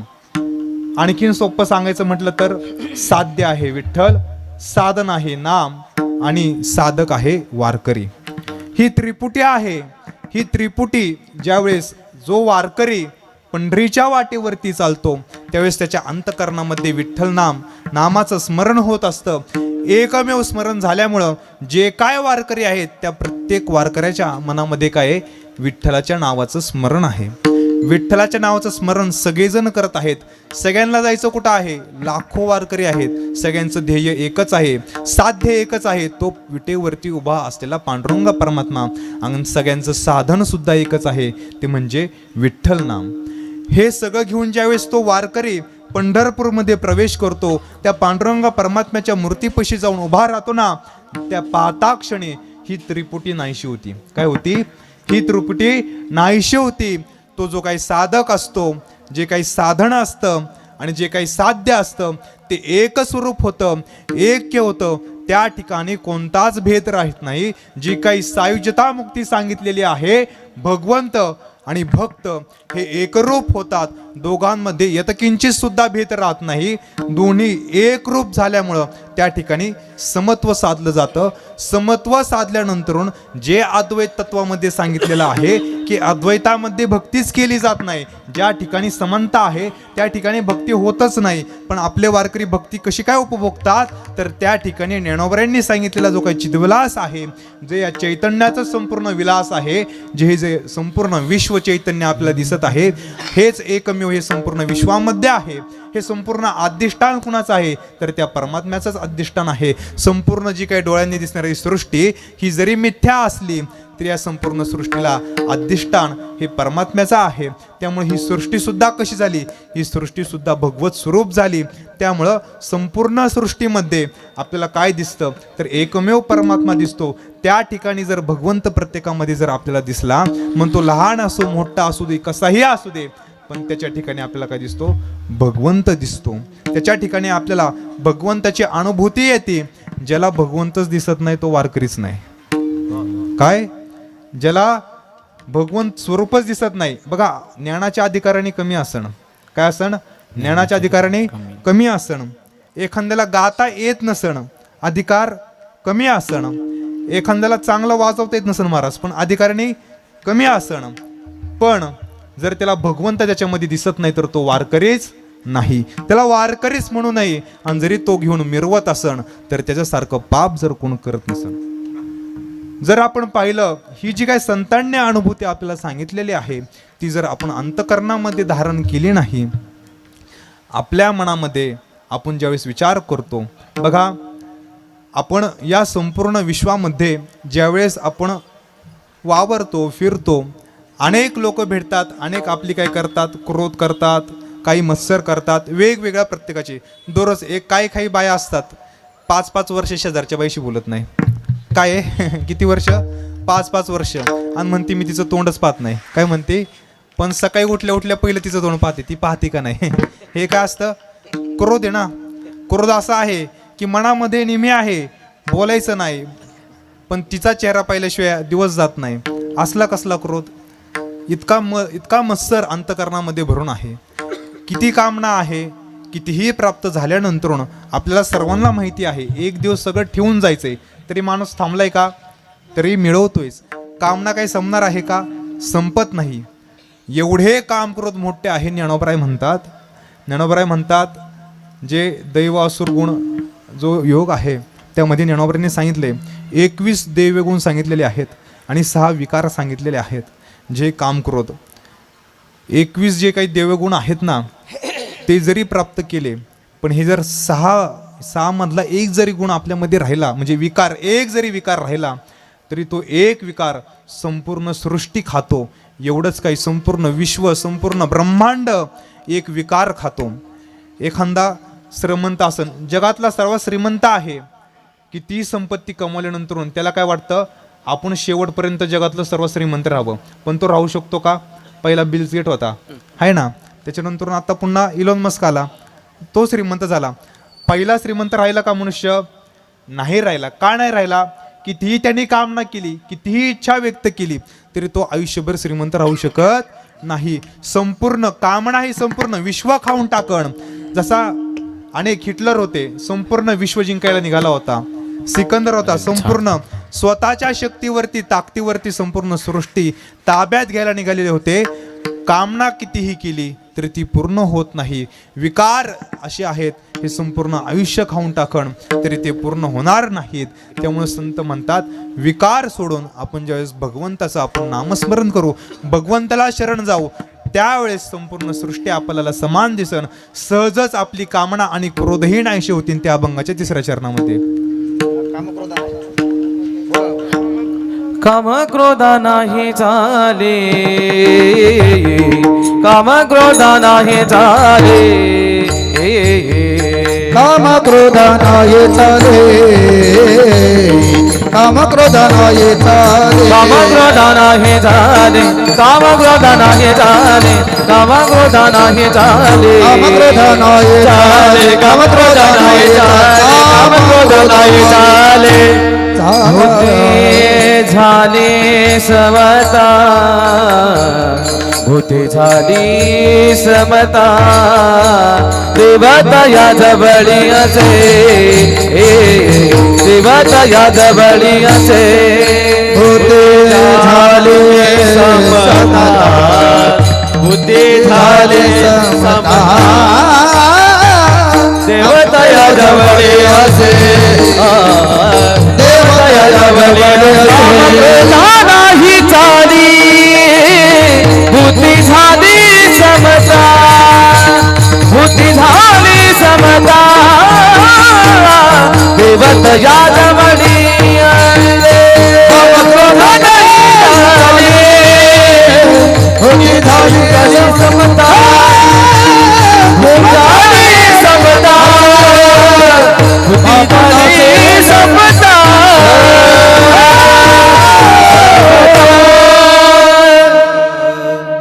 कामा क्रोधा नाही चाली, झाली भूती समता. संपूर्ण विश्व एकरूप दिसायला लागलेलं आहे. तुकोबराय पुढे जाऊन म्हणतात, बघा, तू का म्हणे भेदाभेद, जे काही भेदभाव आहेत. महाराज इकडे लक्ष जरा डिस्टर्ब होते नाही का, इतक्या वेळ मी बोललो नाही. पण आपण जर विचार केला, तू का म्हणे भेदाभेद, गेला वाद खंडोनी. बघा, भेदभाव करण्यात काय अर्थ आहे का? नाही. भेदभाव एखाद्याने केला तर अंतकरणामध्ये द्वैत राहतं. काय राहतं? द्वैत राहतं. पण संत आपल्याला काय सांगतात, ते तुम्ही समान भाव ठेवा. अद्वैत जी काही संकल्पना आहे ते आपल्या वारकरी संप्रदायाने पूर्वपार परंपरेने आपल्या संतांनी सांगितलेले आहे. अद्वैतामध्ये भक्ती तर होत नाही, पण कल्पित द्वैत म्हणून तिथं भक्ती आपल्याला संतांनी सांगितलेली आहे. पण ती भक्ती करत असताना अनेक जण काय म्हणतात की बाबा, आपल्या वारकरी संप्रदायामध्ये जर आपण मूळतः पाहिलं गेलं महाराज, आपण एवढे व्यापक आहोत आणि एवढे आपण श्रीमंत आहोत की आपल्या संप्रदायामध्ये द्वैता सुद्धा भक्ती होती. म्हणजे काय, आपण सर्वजण काय करतो? मूर्तीपूजा करतो, मूर्तीची उपासना करतो. पण एखादा वारकरी असण, एखाद्या वारकऱ्याला जर मूर्तीपूजा न करता त्याला अद्वैतामध्ये सेवा करायची असेल तर, म्हणजे विश्व, भगवंत संपूर्ण विश्वामध्ये आहे आणि त्याने अंतकरणामध्ये जी काही विश्वात्मक स्वरूपाने भगवंताची उपासना करत असताना तो अद्वैतामध्ये सुद्धा काय करू शकतो? भक्ती करू शकतो. तो कोणतीही मूर्ती न ठेवता सुद्धा काय करू शकतो? भक्ती करू शकतो. द्वैतात सुद्धा करू शकतो आणि अद्वैतातही करू शकतो. म्हणजेच काय, सगुण स्वरूपाने भक्ती करणं आणि निर्गुण स्वरूपाने भक्ती करणं, दोन्ही स्वरूपामध्ये भक्ती करता येते. त्याच काय, संपूर्ण विश्वामध्ये अनेक संप्रदाय, अनेक पंथ आहेत, पण काही पंथामध्ये विशेष करून द्वैताचाच प्रसार आहे. विवेकानंद होते, विवेकानंदांनी रामकृष्ण परमहंसांकडून अनुग्रह घेतल्यानंतर त्यांना अद्वैत सिद्धी दिली, अद्वैताची काय दिली, उपदेश त्यांनी केला. त्याच्यानंतर त्यांनी अद्वैत मठ हिमालयामध्ये स्थापन केला. अद्वैत मठाची स्थापना केल्यानंतर त्या ठिकाणी कडक नियम होता, त्या ठिकाणी एकही मूर्ती घेऊन जायचं नाही. त्या ठिकाणी जर उपासना करायची असेल साधकाला तर त्यांनी कशी उपासना करावी, त्याने अद्वैतामध्येच उपासना करावी. पण असे असलेले विवेकानंद ज्या वेळेस संपूर्ण विश्वभ्रमण करून येतात, संपूर्ण देश भ्रमण करतात, ते पुन्हा शेवटी आयुष्याच्या शेवटी कालिका मातेची भक्ती त्यांनी केलेली आहे, सगुण मूर्तीची उपासना त्यांनी केलेली आहे. आपण ज्यावेळेस पाहतो अनेक संपन्नता आहेत, संप्रदाय आहेत की त्याच्यामध्ये विशिष्ट मतावरतीच अवलंबून राहून तिथं भक्ती केली जाते. पण आपला एकमेव वारकरी संप्रदाय असा आहे, इतका व्यापक आहे की त्या वारकरी संप्रदायामध्ये द्वैत भक्ती चालते, अद्वैत भक्ती चालते. एवढंच काय, विशिष्ट अद्वैतही चालतं. यामध्ये दत्त परंपरा आहे, नाथ परंपरा आहे, याचबरोबर चैतन्य परंपरा आहे. वारकरी संप्रदायाचं हृदय एवढं व्यापक आहे, यामध्ये कोणताही पंथ सामावू शकतो, इतकी व्यापकता आहे. पण याच्यातनं जर एखादा बाहेर गेला तर त्याच्यासारखा मूर्ख तोच आहे, कारण की त्याला समजलं नाही संतांचं व्यापकत्व काय आहे. ज्ञानोबरांनी त्याच्याही पुढे जाऊन जो काही सिद्धांत आम्हाला दिलेला आहे तो म्हणजे, काही जण काय करतात, अद्वैत म्हटलं की काही मायावाद मानतात, द्वैत म्हटले काही मायावाद मानत नाही. याच्यामध्ये वादात न पडता आपण ज्ञानोबरांनी सगळ्यात सोपा आणि साधा आपल्याला पर्याय दिला, तो म्हणजे चिद्विलासवाद. या चैतन्याचाच काय आहे, हा संपूर्ण विलास आहे. हे जे काही ब्रह्म आहे, हेच ब्रह्म काही संपूर्ण विश्वभर पसरलेलं आहे. ज्यावेळेस आपण पाहतो रस्त्यावरती पडलेली दोरी, त्या दोरीला काहींना काही सर्प भासतो, काहींना काही हार भासतो. हे ज्याला जे काही भासन ते भासन, पण जोपर्यंत तिथं जाऊन तो पाहत नाही तोपर्यंत त्याची ती दोरीच आहे का, नक्की काय आहे हे ज्यावर त्याची शाश्वती होत नाही, तोपर्यंत तो भ्रमामध्ये राहतो. पण ज्याला कळतं की बाबा ती दोरीच आहे, त्यावेळेस त्याला ज्ञान होतं. त्याच्या खाली जे मुख्य अधिष्ठान आहे ते कशाचं आहे, ते दोरीचं होतं. पण इतके दिवस काय भासत होतं, त्याच्यावरती इतक्या वेळ सर्प भासत होता. पण विचार आपण केला, हे संपूर्ण सृष्टी दिसत आहे, ह्याला या सृष्टीचा मुख्य अधिष्ठान कोण आहे, परमात्मा आहे, ब्रह्म आहे. पण ज्ञानोबराय म्हणतात ही संपूर्ण सृष्टी जर त्या ब्रह्माच्या आधारावरती जर अधिष्ठान असन तर ही संपूर्ण सृष्टी भगवत स्वरूप आहे. त्यामुळे कोणत्याही मनामध्ये भेद निर्माण न करता या संपूर्ण सृष्टीला तुम्ही भगवंत म्हणून पहा. कोणत्याही वस्तूचा, कोणत्याही व्यक्तीचा तिरस्कार मनामध्ये करू नका. जर आपण तिरस्कार केला तर आपल्या अंतकरणामध्ये द्वेष निर्माण होईल. अंतकरणामध्ये ज्यावेळेस द्वेष निर्माण होईल त्यावेळेसच भगवंत आपल्यापासून लांब जातो. त्यामुळे नेहमी समान भाव ठेवा, भेदाभेद नाहीसा करा. हे अभंगाच्या 4थ्या चरणामध्ये. तुका मने भेदाभेद, तुका मने भेदाभेद, तुका म्हणे भेदभेद, तुका म्हणे भेदभेद, भेद भेद भेद भेद, तुका मने भेद भेद,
दर्शने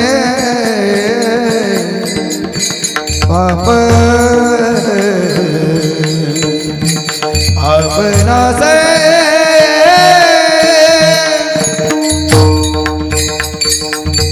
दर्शने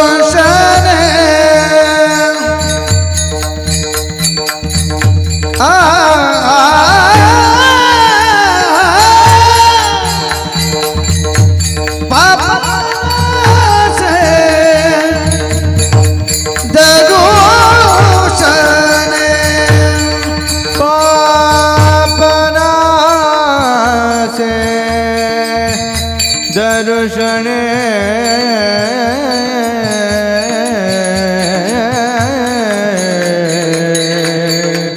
पापना से दर्शने पापना से दर्शने दर्शने दर्शने पापना से पापना दर्शने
दर्शने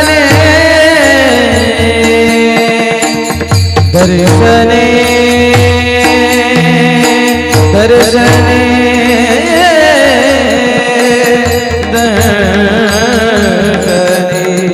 पापना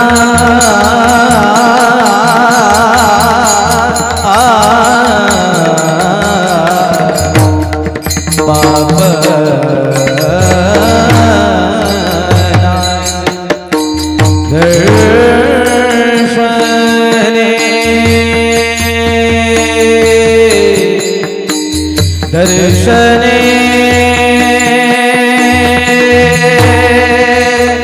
दर्शने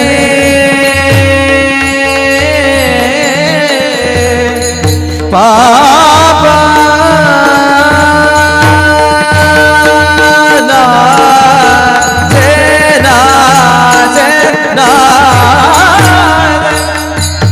पापना से दर्शने नाचे पापना से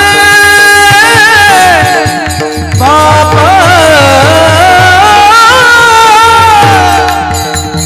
नाचे पापना से दर्शने पापना से दर्शन पापना से दर्शन पापना से दर्शन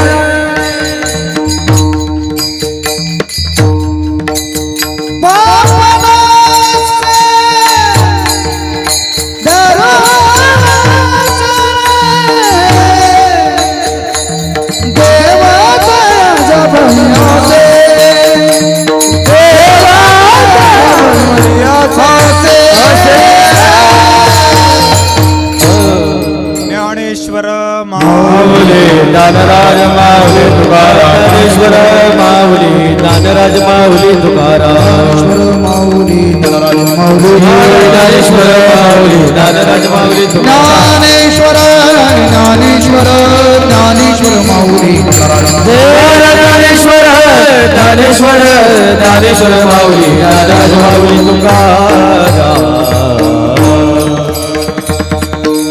तुकाराम तुकाराम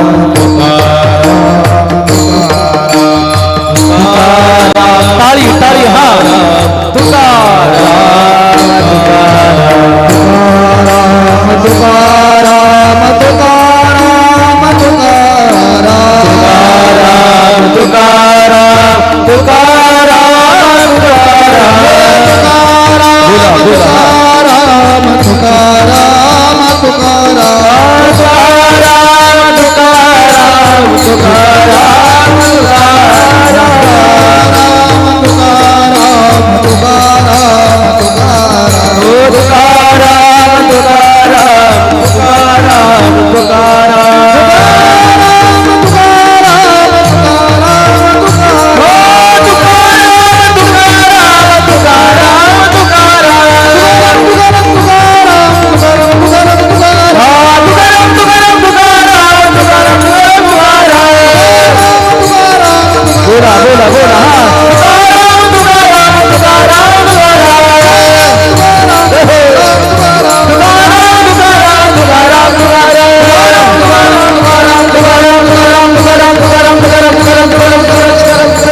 तुकाराम तुकाराम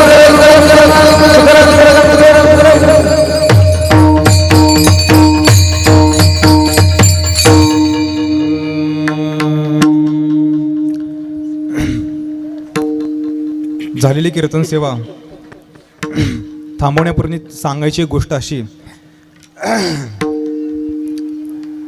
आपण एक संस्था चालू केलेली आहे. ती संस्था प्रत्यक्ष भूमीवरती नाही तर ती ऑनलाईन पद्धतीने आहे. युनिव्हर्सल सोसायटी ऑफ वारकरी. आपण जागतिक पातळीवरती ज्ञानोबा तुकोबरा यांचा संत वाङ्मयाचा प्रचार प्रसार करण्यासाठी एक संस्था स्थापन केलेली आहे, ज्याच्या माध्यमातून आपण 3 वर्षापूर्वी ऑनलाईन वारकरी गुरुकुल, आपल्या वारकरी संप्रदायातलं पहिलं ऑनलाईन वारकरी गुरुकुल आपण सुरू केलं, ज्याच्या माध्यमातून आपण मोफत हरिपाठ, गाथा, ज्ञानेश्वरी, संत वाङ्मय हे आपण शिकवत आहे. आज जवळजवळ मागच्या वर्षी म्हणजे 2025मध्ये 71 विद्यार्थी आणि पुन्हा या नवीन वर्षी 150 विद्यार्थी त्याच्यामध्ये सहभागी आहेत. संपूर्ण 25-30 जिल्ह्यातनं ऑनलाईन माध्यमातून ते शिकत आहेत. आपल्या कुणाला जर शिकायचं असेल तर आपल्या www.usovarkari.org या वेबसाईटला आपण तुम्ही भेट देऊ शकता. त्याचबरोबर आपलं संत वाङ्मय हे विविध भाषांमध्ये ट्रान्सलेट करण्यासाठी आपण सध्या इंग्लिशमध्ये आपण ज्ञानोबा यांचं चरित्र ट्रान्सलेट करत आहोत. त्याचबरोबर आपण सगळे संत वाङ्मय आहे, अभंग असन, हरिपाठ असन, हे संपूर्ण संत वाङ्मय इंग्लिश असन, फ्रेंच असन, जर्मन असन, गुजराती असन, तमिळ असन, हिंदी असन, प्रत्येक लँग्वेजमध्ये आपण संत वाङ्मय ट्रान्सलेट केलं पाहिजे. आज जी काही तुम्ही आम्ही मराठी बोलतो, ही मराठी कुणाची आहे? ही मराठी ज्ञानोबा तुकोबरा यांची आहे. या मराठी भाषेला अभिजात भाषेचा दर्जा कोणामुळे प्राप्त झाला? नक्की अभिजात भाषा म्हणजे नक्की तरी काय? ज्या भाषेमध्ये ज्ञान आहे, ज्या भाषेमध्ये व्यवहार केला जातो, जी भाषा काही ठराविक समाज बोलतो, त्या भाषेला काय म्हणतात? अभिजात भाषा म्हणतात. आणि ही भाषा ज्ञानी बनवण्याचं काम जर कोणी केलं असेल तर ते आमच्या ज्ञानोबा यांनी केलेलं आहे. ज्ञानोबा यांनी श्रीमद भगवद्गीतेचं जे काही भाषांतर आहे त्याला आपण टीका म्हणतो, ती मराठीमधनं केली, त्यामुळं आपली भाषा ही ज्ञानी झाली. त्याच्यानंतरून अनेक संतांनी मराठी भाषेमध्ये जे काही वाङ्मय निर्माण केलं, जे काही चहुवेदाचे केले विवरण, अर्थ गण करून या 4 वेद जे तुकोबरा यांनी मराठी भाषेमध्ये म्हणजे गाथेच्या रूपाने आणले, त्यामुळं आज आपण मराठी भाषा आहे. ज्ञानोबा यांनी सर्वात पहिल्यांदा जो काही रूप पाहता लोचने हा अभंग म्हटला असण, मधल्या 700 वर्षामध्ये अनेक आक्रमणं आपल्यावरती झाली. मग ती मोगलांची आक्रमण असतील, इस्लामची आक्रमण असतील, त्याच्यानंतरून इंग्रजांचं आक्रमण झालं असन. या मागच्या 700 वर्षामध्ये आपल्या भाषेमध्ये अनेक शब्द आले, अनेक शब्द गेले. पण ज्ञानोबा यांनी स्वातंत्र्य काळात लिहिलेली जे काही ज्ञानेश्वरी आणि जे काही अभंग आहेत रूप पाहता लोचने, तो अभंग जशाच्या तशा 700 वर्षानंतरून आपण जसाच्या तसा म्हणतो, त्याचं एकमेव कारण म्हणजे सगळे वारकरी आहेत. जे टाळ घेऊन वारकरी थांबलेत ना, यांनी तो अभंग 700 वर्ष जगावला, तो गायला, म्हणून आज आपण आहे तसा अभंग आज म्हणू शकतो. आहे तशी ती मराठी भाषा आज आपण बोलू शकतो. ती मराठी भाषा ज्ञानेश्वरीच्या माध्यमातनं, गाथेच्या माध्यमातनं ती काही राहिली, जिवंत राहिलेली आहे. आपण सर्वांनी गाथा ज्ञानेश्वरी पारायण करावं, त्याचबरोबर ते संत वाङ्मय समजूनही घ्यावं. आणि अशासाठी आपण हे सगळं अट्टहास करत आहोत. यातनं हेतू एवढाच आहे की आपल्या ज्ञानोबा तुकोबऱ्यांचा प्रचार प्रसार व्हावा. अनेक महाराज लोक झाली, पण ते महाराज म्हणून वैयक्तिक मोठे झाले. ज्ञानोबा तुकोबऱ्यांना कुणीतरी मोठं केलं पाहिजे. आपले सगळे जे काही पूर्वज होऊन गेले, मग वामन बाबा असतील, सावळाराम बाबा असतील, ह्यांनी सगळ्यांनी ज्ञानोबा तुकोबऱ्यांना मोठं केलं. त्यांचं वैयक्तिक असं त्यांनी मागं काही ठेवलंच नाही. आज जरी आपल्याकडे गाडी येईन, सगळं येईन, बंगला येईन, सगळ्या गोष्टी भेटतील, पण वैयक्तिक मोठा होईल, पण तो ज्ञानोबा तुकोबऱ्यांचं तो त्यांनी जर कार्य केलं नाही, तर तो सगळं जे काही कितीही मोठा झाला आणि काहीही झाला तरी तो, आता तुमच्या इकडे सगळे बिझनेसमॅन आहेत, सगळे व्यावसायिक आहेत, तो त्यांची पातळी गाठू शकेल का? कधीच गाठू शकणार नाही. ते किती हजारो कोटीचे मालक, ते लोक एवढे मोठे व्यावसायिक, त्यांची पातळी गाठू शकतील का? कितीही कीर्तनातनं पैसा कमवला आणि कितीही काहीही करून पैसा कमवला तरी त्याची पातळी गाठू शकतील का? नाही गाठू शकणार. त्यामुळं या ठिकाणी कोणतीही अपेक्षा न करता आपण ज्ञानोबा तुकोबऱ्यांची सेवा करत आहोत. आपलं सद्भाग्य आहे की आपण यासारख्या ठिकाणी, याला मायानगरी म्हणतात, पण या मायानगरीमध्ये आपण जर ज्ञानोबा तुकोबऱ्यांच्या अभंग गात असन तर आपली पूर्व पुण्याही असणं की जेणेकरून आज आपण या सावळाम बाबा असतील, वामन बाबा असतील, वासुदेव महाराज असतील, त्यांच्या कृपा आशीर्वादाखाली आपण राहत आहोत. हे सगळं पुण्याने प्राप्त होतं. आणि ही सेवा आपण पुढं घेऊन जाण्यासाठी, पुढच्या पिढीला माहिती होण्यासाठी आपण हे सगळं करत आहोत. ज्यांना कोणाला सहभागी व्हायचं असेल तर आपण USO वारकरीच्या माध्यमातून सध्या आपल्या UK आपण सर्वात पहिल्यांदा ज्ञानेश्वर महाराजांचा 750वा जन्मोत्सव सोहळा UK साजरी केला. USA आपण ऑनलाईन माध्यमातून हरिपाठ शिकवला. त्याचबरोबर आपल्या UK पण 3-4 शाखा उभ्या राहिलेल्या आहेत. अशा माध्यमातून आपण सध्या 3 देशांमध्ये आपलं काम चालू आहे. हळूहळू आपण जागतिक पातळीवरती आपला वारकरी संप्रदाय जावा. आपला वारकरी संप्रदाय एवढा व्यापक असताना आपण तो जगाच्या पाठीवर घेऊन गेलं पाहिजे, हीच एक तळमळ आहे. आणि हे आपलं एक ज्ञानोबा तुकोबऱ्यांचं कार्य, यासाठी सर्वांनी सहभागी व्हावं. झालेली सेवा पांडुरंग परमात्म्या चरणी, ज्ञानोबा तुकोबऱ्यांच्या चरणी, वामन बाबा आणि सावळाम बाबा यांच्या चरणी अर्पण करून सेवेला पूर्ण विराम देऊ. विठ्ठल जय जय जय जय विठ्ठल जय जय विठ्ठल जय जय विठ्ठल जय जय विठ्ठल. बोलिले गुरे वेडे वापुरे उत्तर क्षमा महाराज तुम्ही सिद्ध, नाही विचारिला अधिकार मुला. महाराज तुम्ही सिद्ध, तुका म्हणे ज्ञानेश्वराला पाया पैकी करा. महाराज तुम्ही सिद्ध, ज्ञानदेव तुकाराम, ज्ञानदेव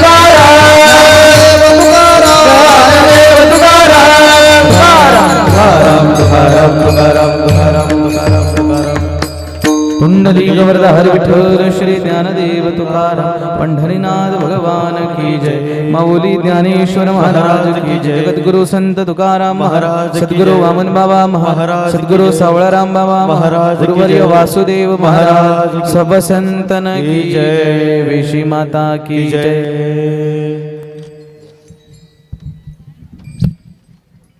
हॅलो, आजचे कीर्तनकार पुरुषार्थ सिद्धी 4थी, आवाज दे आवाज. पुरुषार्थ सिद्धी 4थी घेऊन आपल्या हाती निघाला भक्तिपंथी जगात येतं. या न्यायाने सर्व वादक गायक आमचे याच न्यायाने सगळे गावोगाव फिरत आहेत. आणि इथे येऊन मोठे मोठे कलाकार आज आले होते महाराज. हां वा, सुंदर चाली म्हटले. हां का, हां महाराज सुंदर कीर्तन केलं. त्याबद्दल आमच्या येशी मातेच्या वतीने, गावकऱ्यांच्या वतीने महाराजांचा सत्कार. राजेंद्र पाटील, वा, हे हिरा आहे आमच्या गावातला.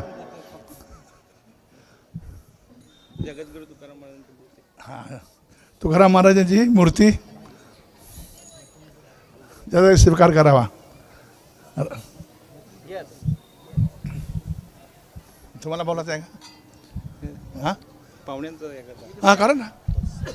तसेच या कार्यक्रमाला सन्माननीय अतिथी कल्याण डोंबिवली महानगरचे नवनिर्वाचित नगरसेवक